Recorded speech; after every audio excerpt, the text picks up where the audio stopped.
Hi everyone, চলে এলাম প্রত্যেক দিনের মতো নতুন ভিডিও নিয়ে পথের দিশা চ্যানেলে।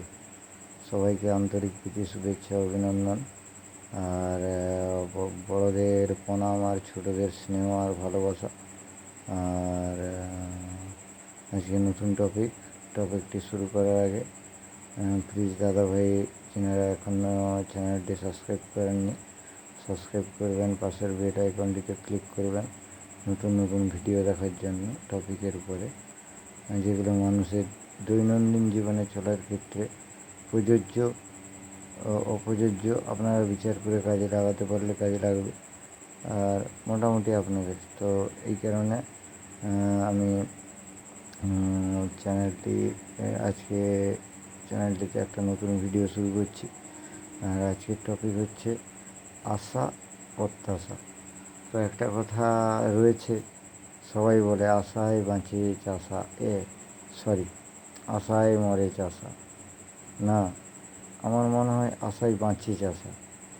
আশা কথাটা হচ্ছে, আশা মানে যে ব্যাপারটা হতেও পারে, মানে আপনি কোনো জিনিস ধরুন একটা লটারি কেটেছে, লটারিটা আপনার লাগতেও পারে আবার নাও লাগতে পারে, আশা করে কেটেছেন, ঠিক আছে। তো চাষি চাষও করেছে আশা করে যে হয় ফসল হবে, বৃষ্টি হলে না হলে পোকা লাগলে ফসল হবে না, লস হবে। তো এই বছর হয়নি, আগের বছর হবে, এইভাবে আশাই কিন্তু বাঁচছে চাষা। আর প্রত্যাশার ব্যাপার যেটা বললাম আশা প্রত্যাশা নিয়ে টপিক।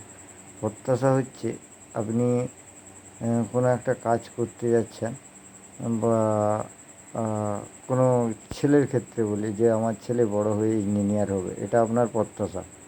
বা আমার ছেলে বড় হয়ে ভালো একটা ডাক্তার হবে, এটা আপনার প্রত্যাশা। বা আমার মেয়ের এরকম একটা নার্সিং কাজে ভালো একটা নার্স হবে, এটা কিন্তু আপনার প্রত্যাশা, আপনি রেখেছেন। কিন্তু প্রত্যাশা মানে আপনি এটা ধরে নিয়েছেন যে এটা হবেই হবে, এটাকেই বলে প্রত্যাশা। কোনো একটা কাজ আপনার ফুলফিল হবেই হবে, এটাকে বলে প্রত্যাশা। তো ওই প্রত্যাশাটা যখন ফুলফিল না হবে, তখন কিন্তু মনের মধ্যে আবার খারাপ লাগা তৈরি হয়। তো ওই জায়গা থেকে আবার ওই যে টপিকটা বলেছিলাম একাকিত্ব, ওইখানে ওর সঙ্গে কিন্তু ওটা কোরিলেটেড। তো যাই হোক, তো প্রত্যাশা, তো ওই কারণে আমি সবাইকে বলি আশা করা ভালো, প্রত্যাশা সব জিনিসের উপরে রাখবেন না।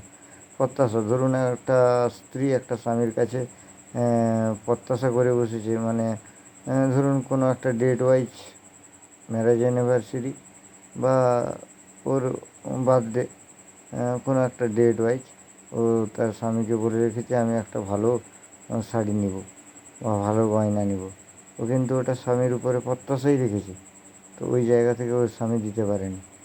তো ওই প্রত্যাশাটা যখন ফুলফিল না হবে, তখন কিন্তু আপনার খারাপ লাগবে। স্বামী যে যে দামের শাড়িটা দেওয়ার কথা ছিল, বা যতটা ওর প্রত্যাশা ছিল যে ভালো শাড়ি দিবে, ততটা ভালো শাড়ি দিতে পারেনি। তো ওই জায়গায় ওর প্রত্যাশা ছিল যে ভালো শাড়ি পাবো, কিন্তু কমা শাড়ি বা কম দামের শাড়ি, এরকম কোনো কিছু একটা কম দামের জিনিস পেয়েছে, ওই জায়গা থেকে কিন্তু মনের মধ্যে খারাপ লাগা তৈরি হয়। তো ওই কারণে আমি বলবো কোনো জিনিসের উপরে প্রত্যাশা রাখবেন না, আশা রাখুন যে হতে পারে, যেটা এইভাবে কাজ করলে হতে পারে, হবেই এই জিনিসটা ধরবেন না, ওটা কিন্তু খারাপ। ওটা যখন না হবে আপনার মনের মধ্যে খারাপ লাগা তৈরি হবে, এটা ওটা নানাবিধ চিন্তা মাথার মধ্যে আসবে, একাকিত্ব তৈরি হবে, একাকিত্ব থেকে নানা রকম অসুবিধার মধ্যে ফিল করবেন আপনি, মানসিক রোগ যেটাকে বলে, মানসিক টেনশন। তো আজকের মতো এই পর্যন্ত, আশা প্রত্যাশা সম্বন্ধে বুঝাতে পারলাম। আমি এইভাবেই বলবো সব জিনিসের উপরে আশা রাখুন, আর তো আশা রাখাই ভালো। তো সব জিনিসের উপরে আশাই রাখুন, প্রত্যাশা রাখবেন না। তো আজকের মতো এই পর্যন্ত, পরের ভিডিওতে দেখা হচ্ছে পথের দিশা চ্যানেল। আর টাটা, বাই বাই। প্লিজ দাদাভাই যিনারা সাবস্ক্রাইব করেননি সাবস্ক্রাইব করবেন, আর পাশের বেল আইকনটিতে ক্লিক করবেন নতুন ভিডিও দেখার জন্য। আর কোনো কোশ্চেন থাকলে কমেন্ট বক্সে জানাতে পারেন, কোশ্চেনের অ্যান্সার অবশ্যই দেবো যতটা পারবো আর কি। আর একটা কথা প্রত্যেকবারের মতো আজকেও বলে দিই, প্রত্যেক ভিডিওতে বলেছি কিনা জানি না, আজকেও বলে দিই, সম্পূর্ণ অভিজ্ঞতা থেকে আমি জিনিসগুলো শেয়ার করছি। যদি এতে আপনাদের ভালো লাগে একটু লাইক দিবেন, ঠিক আছে? Thank you.